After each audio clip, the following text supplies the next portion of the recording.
Welcome.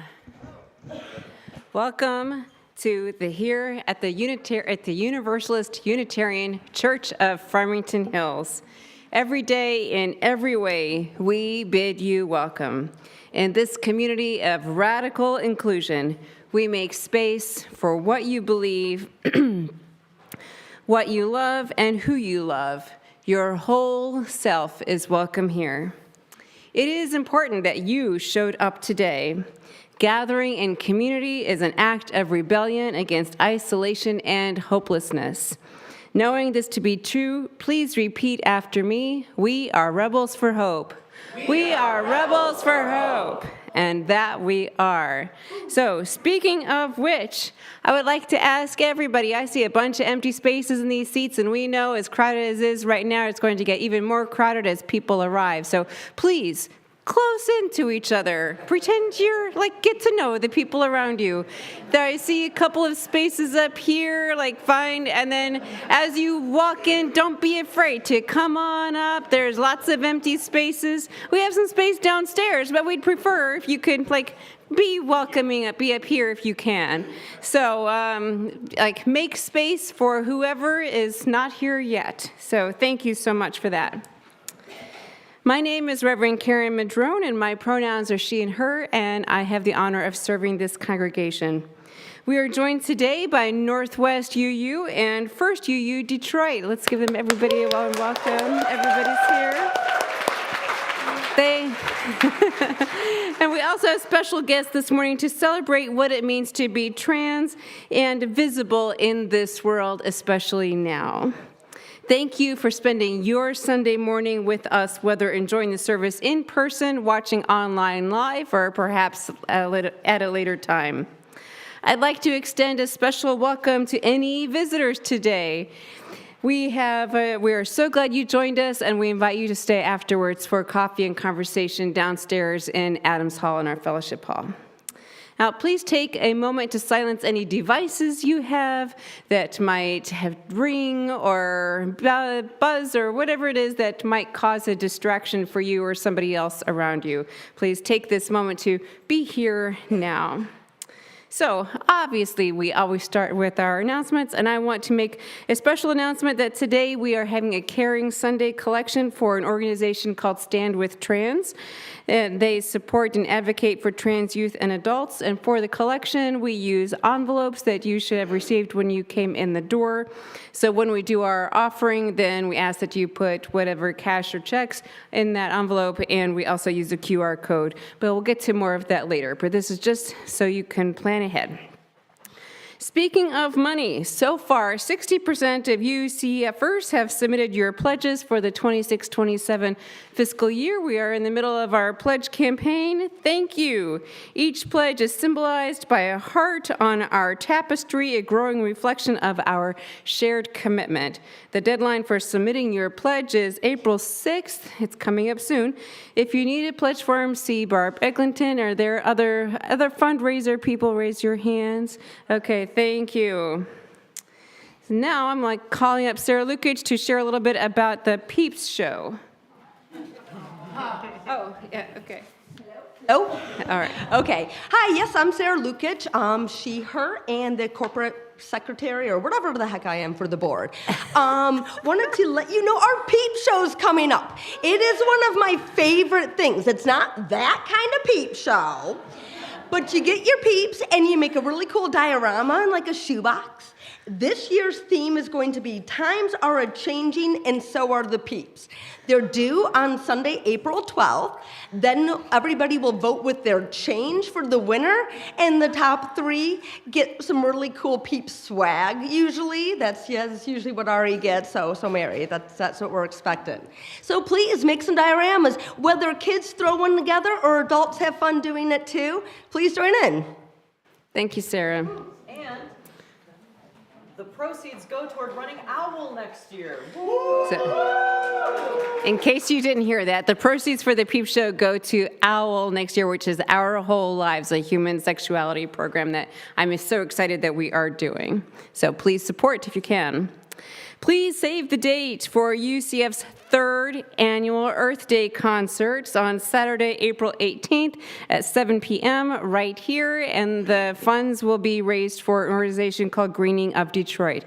Put that on your calendar right now. In fact, I encourage you to get out your devices, put it on your calendar, and then spread the word. Northwest and First U, you are absolutely welcome to join us. We would love to see you here. So thank you so much. And now we will finally come to our chalice lighting. We begin the service by lighting the chalice, which is the symbol of the faith that we share with the words from our mission statement. It's in your order of service, but it's also up here. Please join in reading our mission statement, which is, we seek answers everywhere, include everyone, and live with compassion. Please join us in singing our opening hymn from the Sing Out Love songbook, Becoming. Who is our song leader today? We don't have a song leader? Okay, would somebody from the choir who knows the song be willing to come help? Thank you, Linda. Oh.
Before we have our message for all ages, I want to, in case you are sitting on a row that has dowels with a rainbow ribbon on it, what's going to happen is that as soon as the Argo is done with our message for all ages, that we're going to go into our recessional song, which will be up on the board, up on the wall.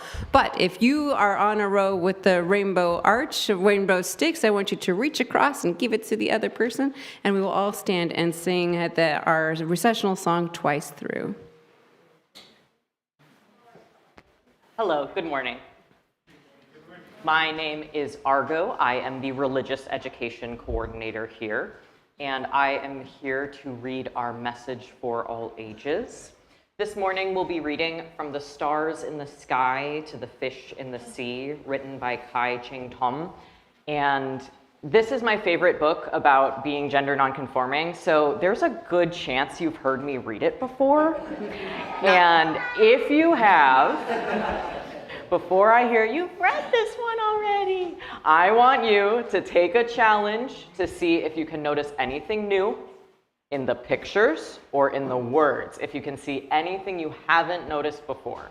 Because I remember last time we talked about how maybe the words are telling a story, and if you're just listening to the words, you're saying, this story does not have to do with Trans Day of Visibility. So we're gonna think about it a little harder. We're gonna reflect on it. We're gonna reflect on the pictures, okay? On that note, if anyone would like to see the pictures clearer, feel free to come up here and take a seat of any age, or they'll also be up there.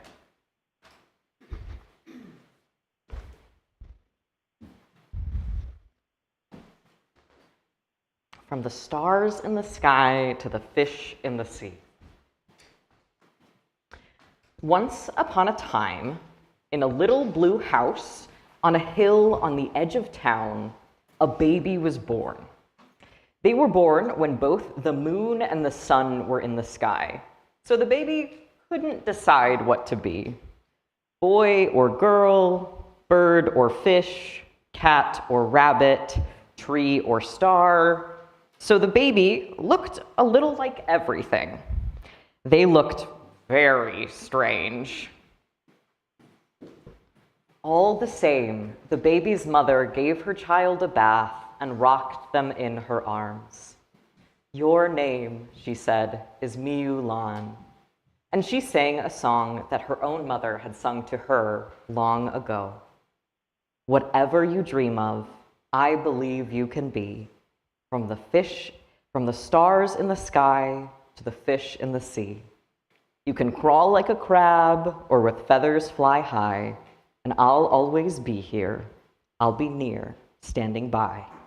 And you know that I'll love you till the day that I die. And even though they still couldn't decide, the baby felt loved. Miu Lan grew up to be a strange, magical child who was always changing. They grew feathers and wings to fly with bluebirds in the morning, scales and a tail to swim with fish in the afternoon, and fur and paws to play with puppies in the evening. No matter how many things Miu Lan became, their mother always brought them back into their little blue house, gave them a bath, and tucked them into bed at the day's end. And as the stars rose, she sang, whatever you dream of, I believe you can be. From the stars in the sky to the fish in the sea. And Miu Lan felt loved. One day, it was time for the child to go to school, and they were so excited. They grew a tail of peacock feathers and a coat of tiger stripes. Have fun, said Miu Lan's mother. But when they got to the school, the other students were either boys or girls. They had no feathers, no scales, no leaves, no fur, no fins, not even any sparkles. No one invited Miu Lan to play. One little boy ran up to the child and asked, what are you supposed to be? And Miu Lan didn't know how to answer.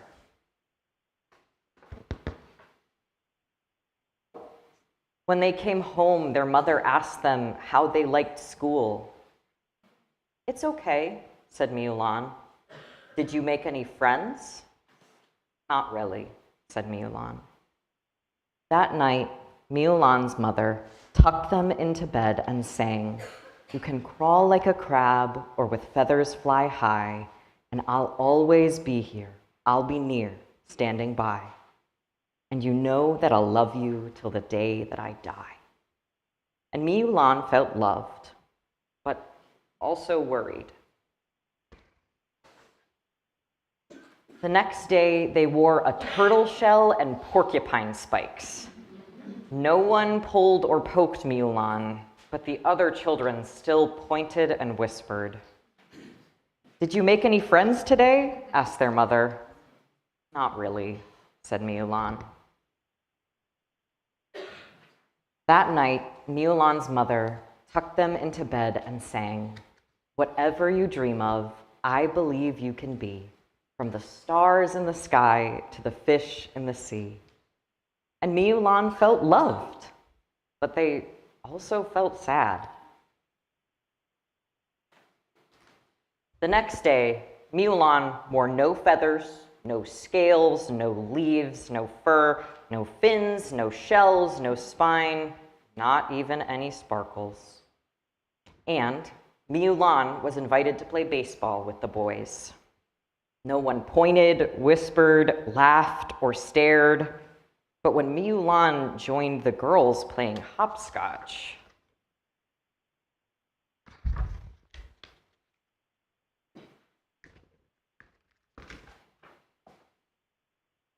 "Boys don't play hopscotch," said a little girl.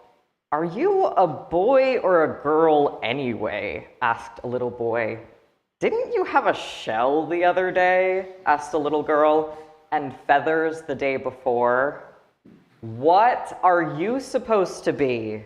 said several children at once.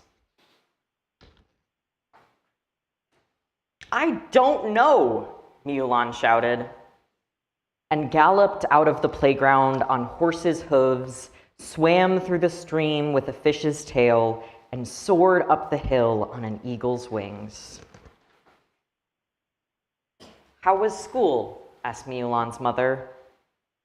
"I wore feathers and stripes so that the other kids would think I was beautiful, but they thought I was weird. And then I wore a shell and spine so that no one would pull or poke me, but they wouldn't talk to me.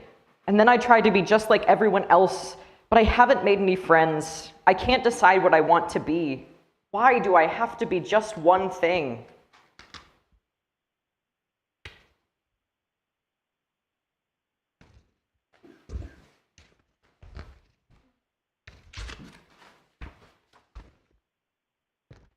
"It isn't always easy to be different from everyone else," said their mother. "But you can only be who you are." "What if the other children don't like who I am?" sniffed Mulan. Their mother smiled sadly. "I don't know," she admitted, "but I do know this. Whatever you dream of, I believe you can be, from the stars in the sky to the fish in the sea." And Mulan felt loved. That night, they slept a deep sleep. The next day, Mulan wore fur, feathers, scales, leaves, and many sparkles that glittered like stars. For a moment, none of the other children spoke. Then, a little girl said, "You can fly? That's so cool." "I like your sparkles," said a little boy. "I'm sorry I pulled your feathers," said the boy with red hair. "I was a little jealous of them." Mulan asked, "Does anyone want to play with me?" And they showed the other children how to gallop like horses, climb like monkeys, and swim like fish. It was fun to be many different things. And the child of fur, feathers, scales, leaves, and sparkles, who was neither boy nor girl, but many things and always changing, felt happy.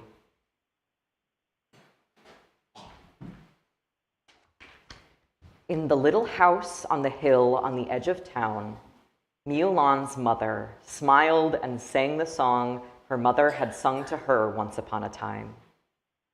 "Whatever you dream of, I believe you can be, from the stars in the sky to the fish in the sea. You can crawl like a crab or with feathers fly high. And I'll always be here. I'll be near, standing by. And you know that I'll love you till the day that I die. Whatever you dream of, I believe you can be, for you are my child, courageous and free.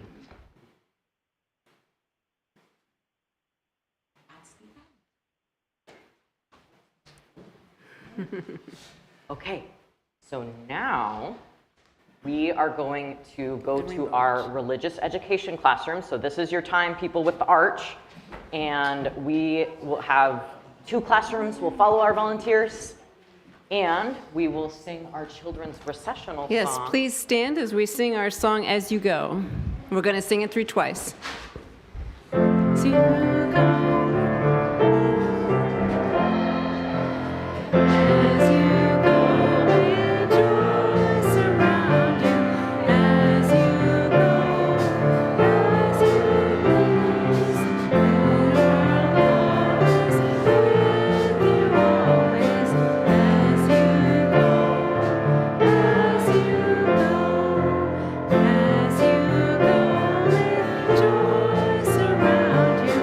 As you go, go in peace. Know our love is with you always. As you go, as you go.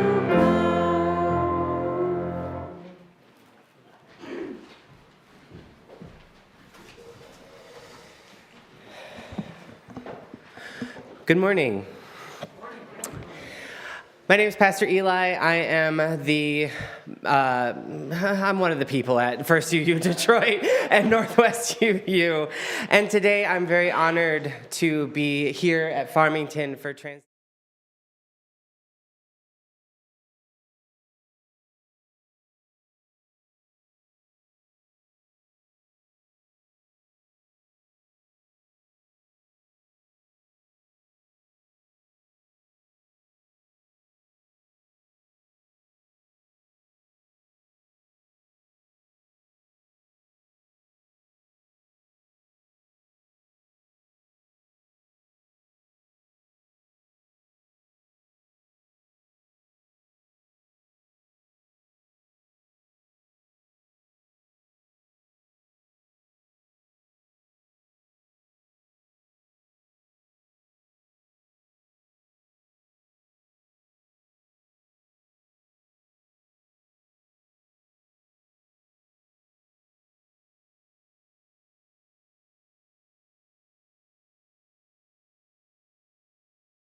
Like I said, names are a gift.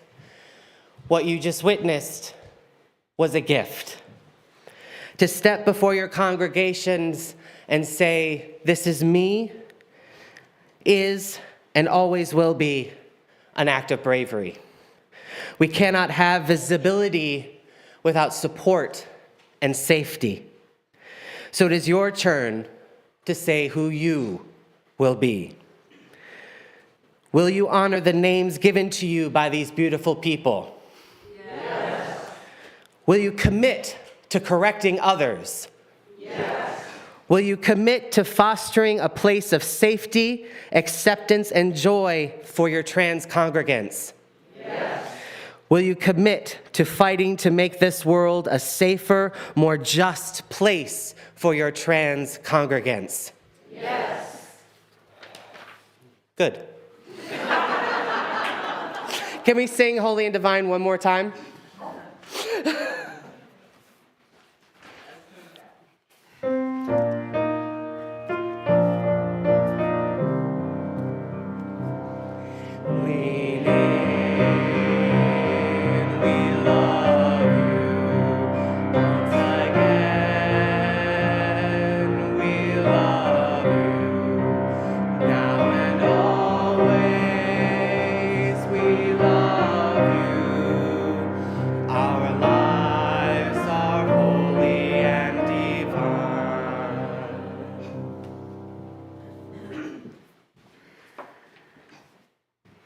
Thank you all.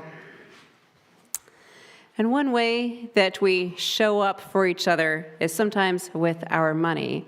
And so today our caring offering collection will go to Stand With Trans.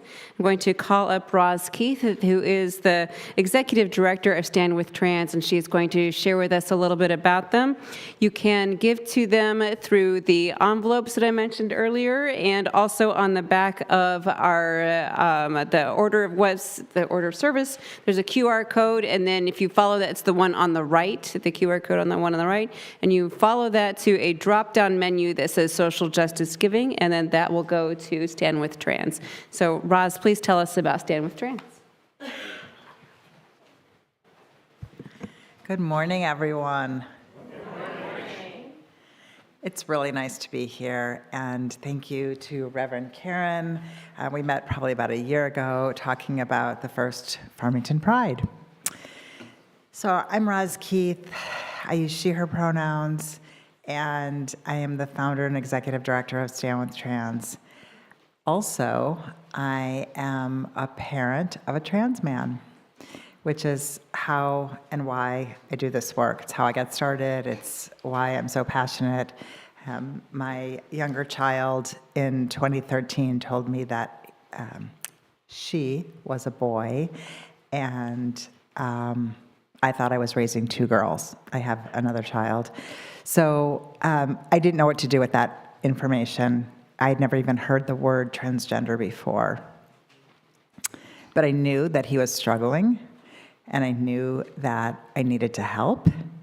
And there was never any question that I would support him and his transition and all that it meant to him. I had nowhere to start. I didn't even know where to begin. Fortunately, he had been doing research for 2 years and had a checklist of all of the things that he wanted to do. Some of you can relate to that, right? And he just rattled off everything that he needed. I mean, I totally didn't get it. And I even said to him in this first conversation, just, you can wear whatever you want. And he said, you don't get it. You know, I have body parts that I don't want. So that's where the story begins. And it took us about 10 months. Again, this was 2013. He was about a month shy of his 14th birthday. He was in 8th grade. And it took us about 10 months to find a specialist here. And, we were here in Metro Detroit, could not find any resources. Every phone call, every Google search, it was all a brick wall, lots of tears on my part. I didn't let him know that I couldn't find the help that he needed There were no trained gender specialists who could provide the therapy, the mental health therapy support that he needed. There was only one pediatric endocrinologist who saw trans youth, and she did not take our insurance. And private pay just wasn't an option. So about 10 months later, we found a specialist in Boston, of all places. Turned out that he was married to a cousin of a cousin. Anyway, there was a personal connection. We just got lucky. I had been reading the book, The Transgender Child, and the foreword was written by this particular doctor, and he made space for us. And we spent about 3 hours in his clinic. And at the end, he said, there is no question in my mind that Hunter is a boy. And he should start on testosterone, and, I fully support the process. Great, happy day. We get back to Michigan. There's no one to prescribe. So our pediatrician was amazing. She actually found someone in the community who was willing to learn and knew this specialist through their professional network, and he was on his way. At one point after that, my daughter came to me and said, she's 3 years older, she said, "Mom, did you see what Hunter posted on Facebook?"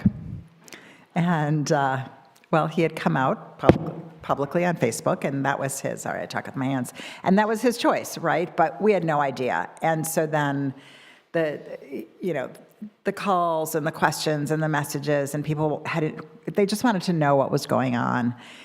The media contacted us. This was really new in our area. Nobody was having these conversations. And so we were asked to tell our story publicly as a family. And as a family, we agreed. And from there, there were a few different stories that happened, but it was like the floodgates opened, right? Families just came out of the woodwork. They related to me as a mom. They said, "Oh my God, your son could be my son." There was so much alignment. And I knew then that it wasn't just us who needed community, and it wasn't just us who felt isolated, and it wasn't just my son who felt like the weird kid. It was hundreds of people who needed support and needed to come together and needed the resources that we had been hungering for, that it took us 10 months to find, and then probably closer to a year by the time we found someone who could actually prescribe here in Michigan. So a friend of mine said, "Why don't you start a nonprofit?" Well, it's a good thing that I didn't know what I didn't know, because I had no idea what that entailed, but we did it. I filed the papers. We had no money. We didn't have any seed money. I wrote a check out of my personal checkbook, and we, filed the paperwork. We were fortunate enough to partner with another faith organization, Temple Israel of West Bloomfield, and they provided space for us. We had a community education event. We had more than 250 people attend. Standing room only, therapists, families, medical doctors, teenagers, adult trans folks, you name it, they were there because this was a first. And then we launched our support group network. And from there, so this was 2015, 11 years ago, and here we are today. We have about 10 people on staff. It was just me for 2-3 years, and I worked for free for the first 2, while doing another full-time job. So I had a paycheck, and from there we just we grew. We became a resource, and then the pandemic, as horrific as that was, forced us to go virtual. And that meant that people all over the country and all over the world could find support and resources. We created a Trans Lifeline library on our website. We have support groups throughout the month, a couple in person, a lot virtual.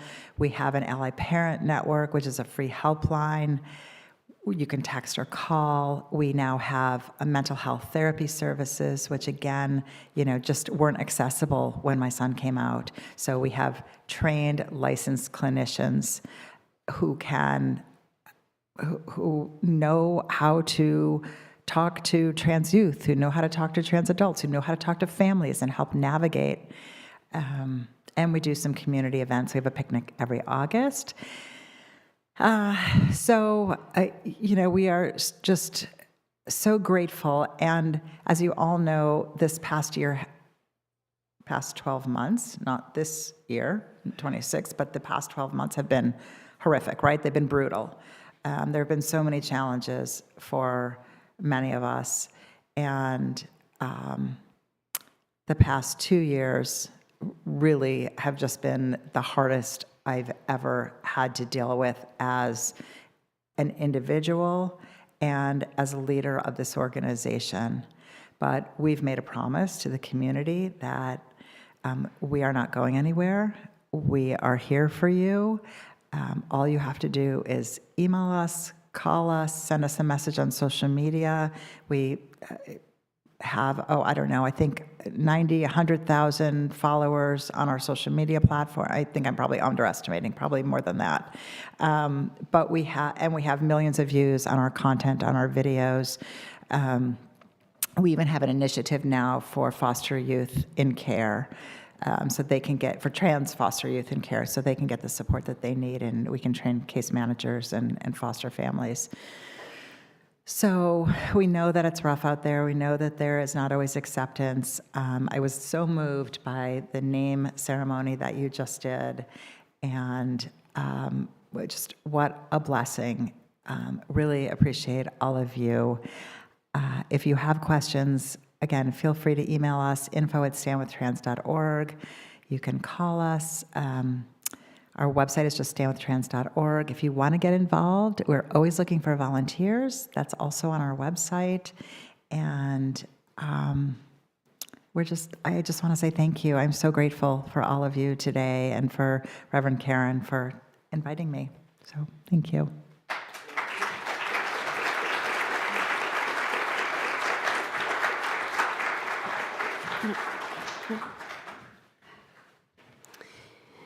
You are now invited to participate in the blessing of giving as the ushers come among you to accept the gifts of the congregation. You may also give online via the QR code on the back of the order of service. This morning's offering will now be gratefully received.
Kyle, would you turn there you go, thank you.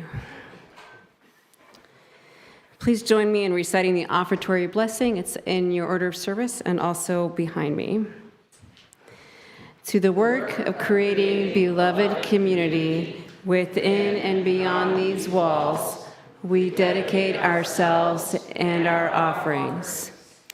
I want to acknowledge that our service is running late, but I encourage you to be open to hearing the stories that will be shared with us here in a few minutes. We are so grateful for all of the speakers who are sharing their stories with us today.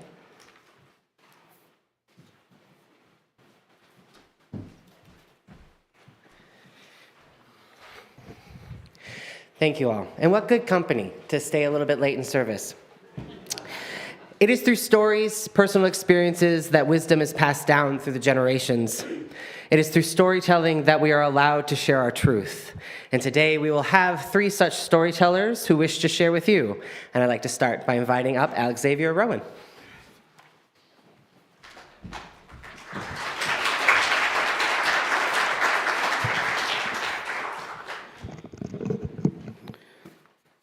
So first of all, I'd like to thank the Farmington congregation for opening and holding this space for us today.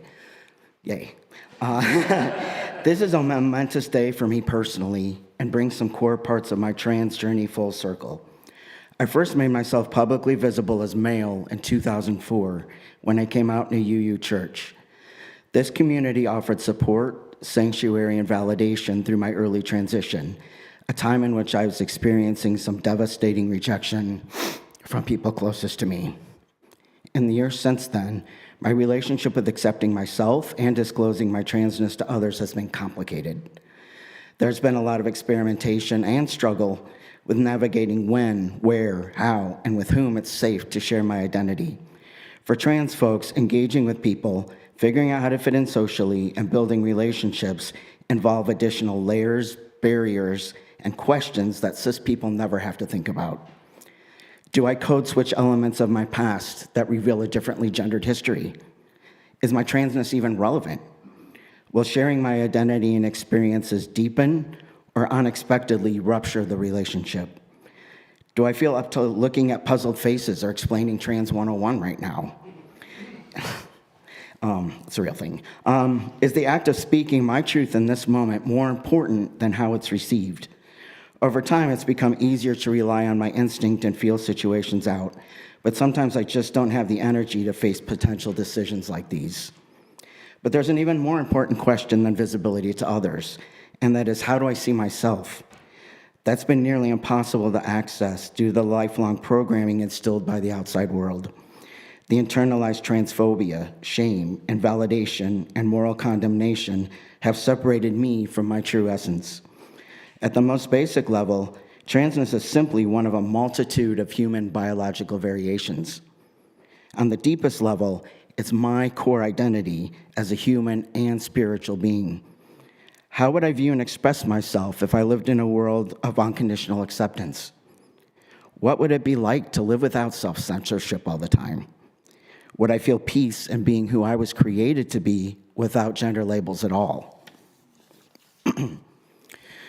Fortunately, I have found meaningful support along the way, sometimes from people I never expected it from.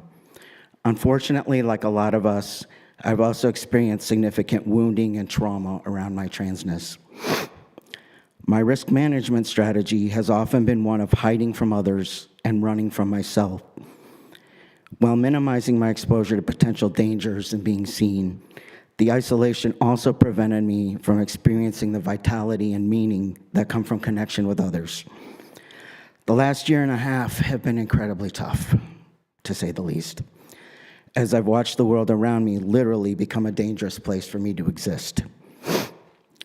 Luckily, I met these amazing trans siblings who helped me survive by providing a safe space to be fully vulnerable, to learn to trust, and to claim the spiritual gifts inherent to gender diversity. At first, and they will all attest to this, I was adamant that I hated every last thing about being trans, and I would give it all back in a nanosecond if I could. Today, because I'm here, being visible in huge ways, and talking about sacredness, this is the power of connection. To be honest, though, trusting cis people is still sometimes more challenging for me. So seeing all of you here witnessing and supporting us on more deeply personal levels is truly a gift. Thank you.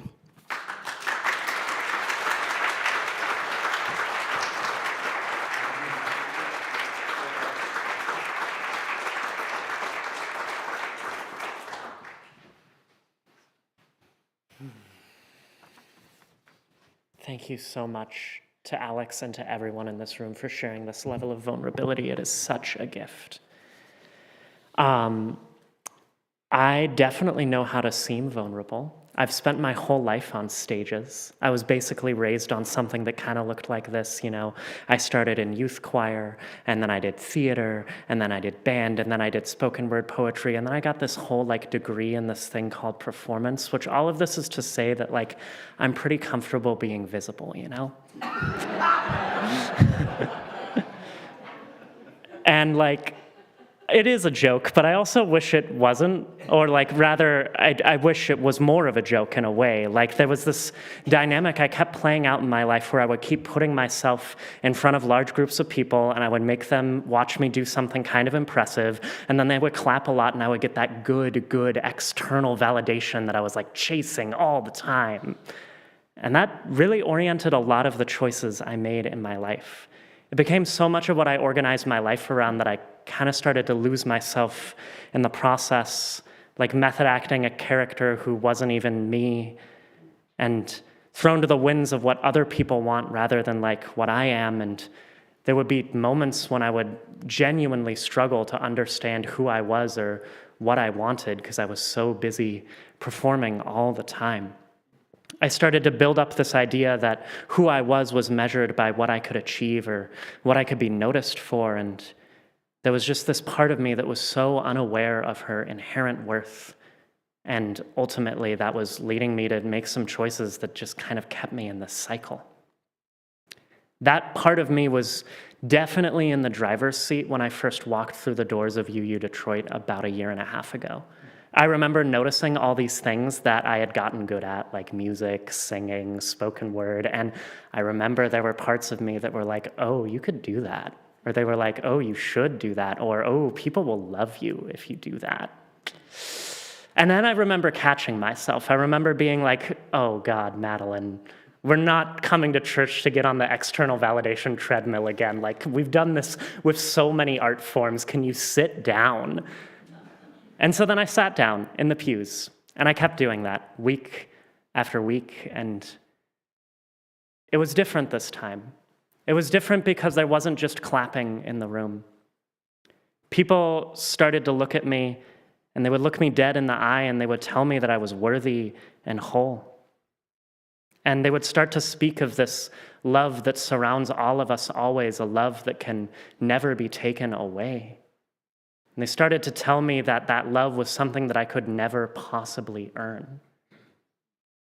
And that voice definitely shook some things up for me, but then I noticed that it wasn't just their voice in the room either. That they were part of this lineage and this tradition that was speaking the same message, that the ancestors were speaking of the same love. And as I kept coming back week after week after week, I started to notice that voice starting to come from inside of me.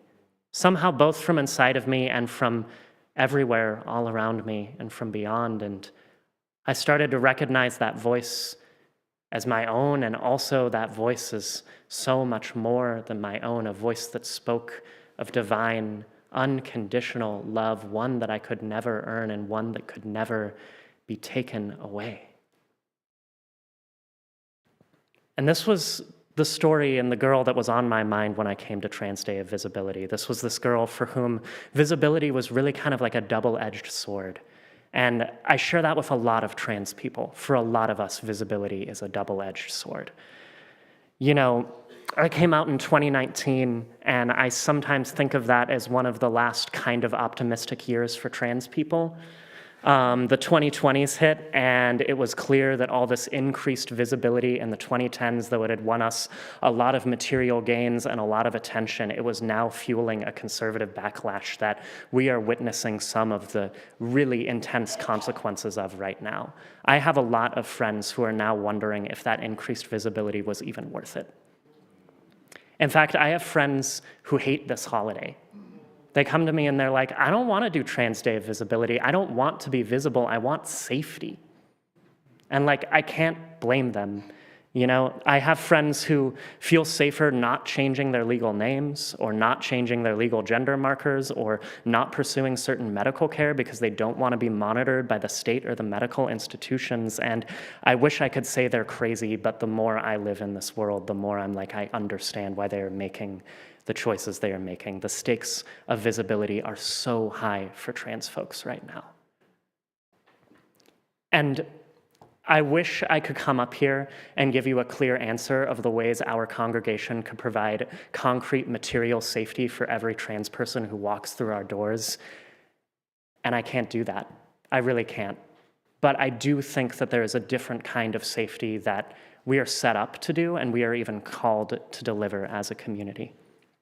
I think of the girl I was when I first walked into a UU congregation, how I was holding this narrative about who I was and who I wasn't and who I deserved to be, and it was ultimately harming me. And this community met me in those wounds. And they provided something so much deeper than just being seen.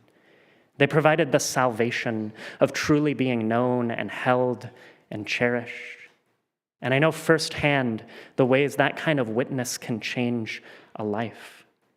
In this world defined by transactional relationship, by surface level interaction, in this world defined by isolation and disposability, we get to send a different message. Our faith calls us to reach toward each other with radical vulnerability and connection.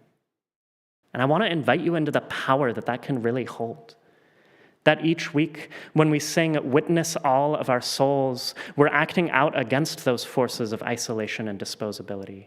When we look into each other's eyes and tell each other that we are worthy and whole and holding each other, we're wielding a kind of life-changing medicine that can truly save lives. Treat it with the power and respect it deserves, and then know that it's only the beginning. Truly knowing and holding one another is a practice. It doesn't just happen on Sunday mornings. And so I invite us to consider where we can step into it further.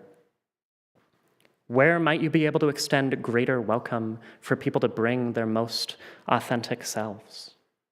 Where might you be able to model greater vulnerability and authenticity to allow other people to do the same?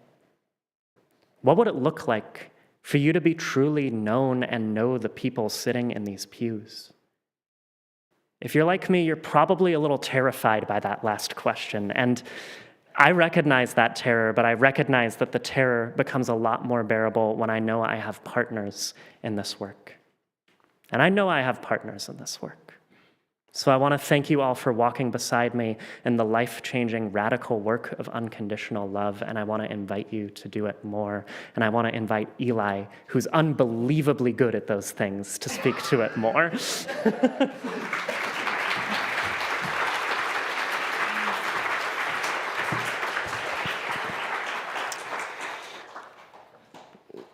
So some of the faces that have been up here today are familiar to First UU and Northwest, and I know some of us are a little familiar to Farmington. We've been here before, but some things that even First UU and Northwest might not know is that we've got a scrappy little group of trans people that meet every other Thursday, and we talk about things.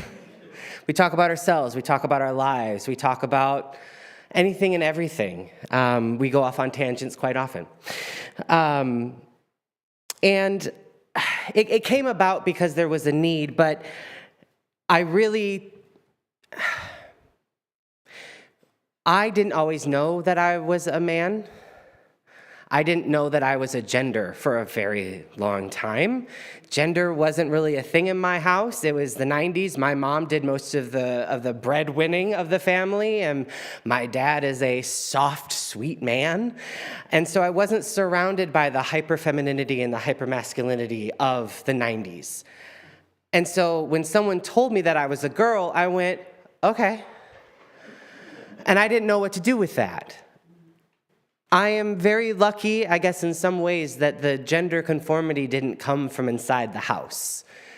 It came from outside. And my parents didn't say anything good or bad about trans people because, honestly, we didn't know about them.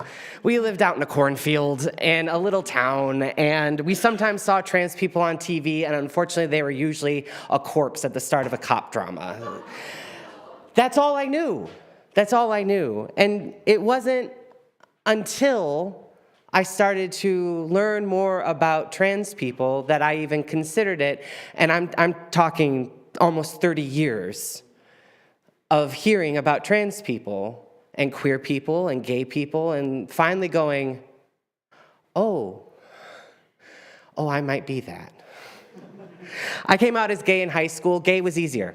In that time, gay was easy. You come out as bisexual and then you come out as a lesbian. It's just what you did. But then I leaned into the butch aesthetic, and then suddenly people had problems. I started dressing way more masculine. My now ex-boyfriend at that time, bless his heart, looked at me and one day and went, "We dress too much alike now." And so I put that little thing aside. I put that urge to dress masculine. I just tucked it away, and I just went about my life because I also just wasn't interested in performing gender.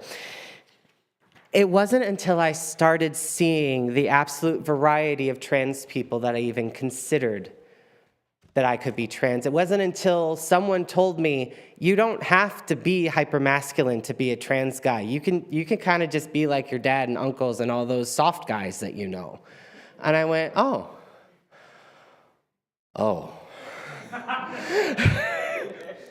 I didn't start on HRT till my 30s. I don't have that story of I always knew I was different. I didn't know I was different until people told me. And if people had just told me I was different without a space for me to go be different, I think it would have been pretty dangerous. So when Reverend Julie went, hey, we need to do something with your internship. Do you want to start a small group? I went, yeah. About what? And we looked around, and we had a bunch of new and old trans people that were coming to service pretty regularly. And we went, well, how about we do some of that? Because it was cool. It felt cool. It felt cool to have a church full of trans people. And we wanted to make sure that those people felt safe. And so we made Trans Spirits Night. We put up little posters around the church. We invited people to come at Thursday at 7 o'clock after soup. And I sat in the library thinking no one was going to show up. We had a room of 10 people that night. And we have a regular group of about 7 or 8 that show up weekly as they can. It is a group where we can just be ourselves. We can talk about transness in a way that doesn't center cis people. It centers us. Visibility is an important part of justice. To stand up and be counted, where that and people's need to box things neatly meet, where those two things meet, is a very interesting place. Because we are asked, well, just stand up and be visible on TDOV. And I went, right now? Today? In our Lord, Year of the Lord 2026? You want me to be visible? That's like standing up and seeing a bunch of red lasers come on your body. This is the first year that I've even felt anything other than disdain for this day, and it is because of the Trans Spirits group. I know that the time we meet, we're gonna dish about what went well today. We're gonna roll our eyes at things that didn't, and we're gonna celebrate that we had this opportunity to stand before you and be ourselves. That you witnessed us in moments of vulnerability and you held us. Having a space to be me, to build it, has been a joy. We're still building it. We're still deciding what it is. And so if you're looking around your space and going, well, where are the trans people? Have you built it? Because if you build it, we'll be there. There's not enough spaces for us. And so if you can build a safe community, if you can build a community that has pledged, as you have all pledged today, to keep us safe and support us in a time that wants us to disappear, we'll be here.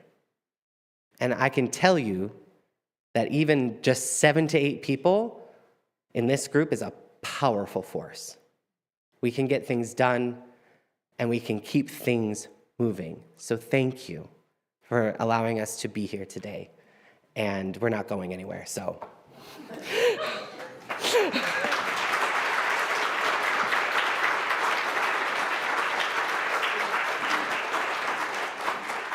We're gonna sing. It will be pretty obvious when you come in. You have to use the microphone. Oh, well, I shot it. Oh. People can't hear. We're gonna sing. It's gonna be really obvious. Todd's gonna turn around and do this when it's your turn.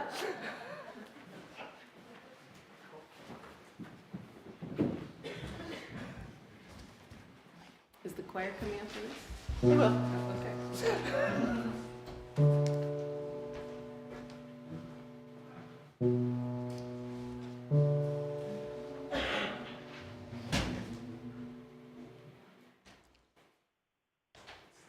We shall be known by the company we keep, by the ones who circle round to tend these fires. We shall be known by the ones who sow and reap the seeds of change alive from deep within the earth. It is time now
alive from deep within the earth. It is time now. It is time now that we thrive. It is time to lead ourselves into the well. It is time now, and what a time to be alive in this great turning. We shall learn to lead in love. In this great turning, we shall learn to lead in love. We shall be known by the company we keep, by the ones who circle round to tend these fires.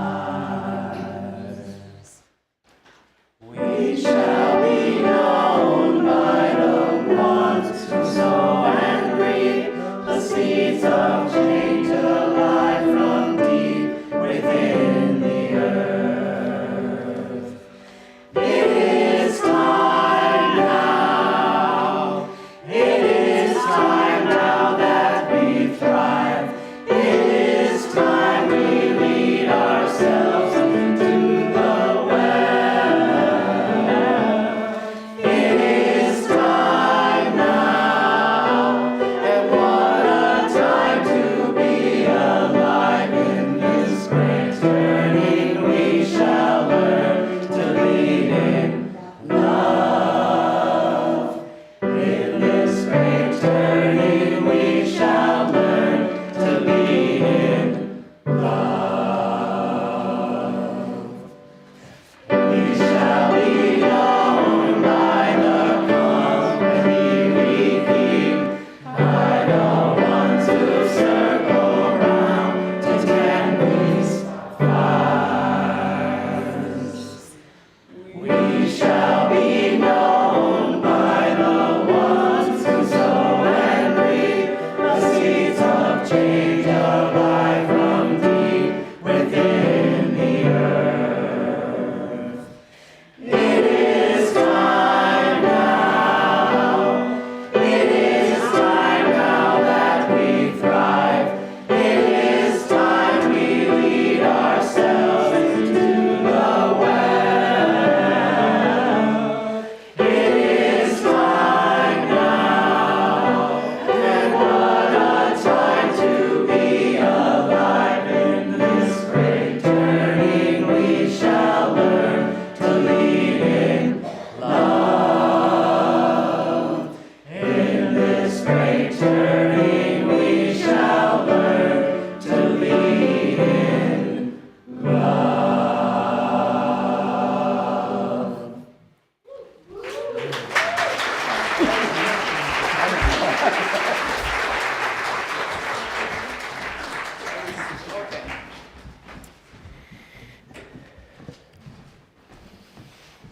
As we extinguish this flame in our chalice together, let us remember the power and joy that we've experienced today in witnessing each other's experiences and journeys. May we carry these feelings so we can be present and thoughtful in the ways we can nurture, create room for, and protect our community members, especially our trans community members, so that we can all shine with brightness and strength together. And I'll let Reverend Karen read our chalice extinguishing words. If you can, I ask you to read the words up on the screen. We extinguish this chalice with an open heart. We are building a better world together. We are becoming better people together. We are living our lives together. We don't have to do it alone. Amen. Amen.